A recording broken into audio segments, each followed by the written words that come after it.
Apparti il-verżjoni uffiċjali tal-Gvern Amerikan illi spjega l-avvenimenti ta' 11 Settembru bħala attakk terroristiku, uħud qalu illi din ma kienitx verità u kien hemm diversi conspiracy theories nistgħu ngħidulhom illi tresqu quddiem l-attenzjoni tad-dinja in ġenerali. F'dan is-servizz ser nagħtu ħarsa lejhom.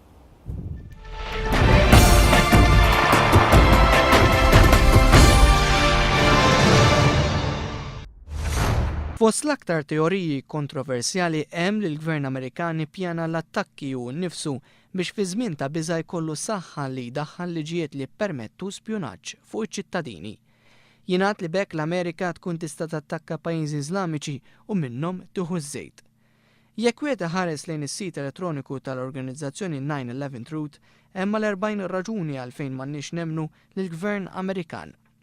Ħafna minnhom jidhru mġebda iżda oħrajn iqajmu mistoqsijiet serji.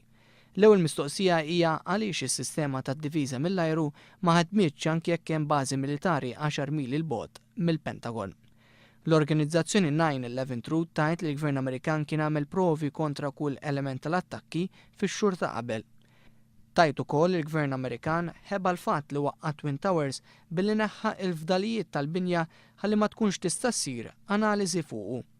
Jidher li s-servizzi sigriti internazzjonali kienu avżaw lill-Amerika bl-attakki minn qabel tant li tagħhu l-isem ta' Big Wedding. Sansitra s-servizzi sigriti anke qalulhom min kienu terroristi. Għal 9/11 Truth, il-videos ta' Bin Laden anke dak li fih jammetti li hu kien wara l-attakki ma kienux awtentiċi. Carlyle Group ukoll jidħol f'dan kollu. F'din il-kumpanija kellhom investimenti kemm il-familja ta' Bin Laden u anke dik ta' Bush. Tant li dakinhar tal-attakki Hud Bin Laden u missier il-Presidenta ta' iż-żmien George Bush kienu għallaqa flimkien dwar il-kumpanija.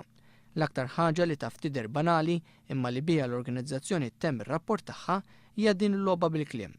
Al-Qaeda tidher miktuba bis-CIA fin-nofs, implikazzjoni ċara li l-Aġenzija Amerikana tal-Intelligenza hija involuta f'nofs l-għaqda terroristika.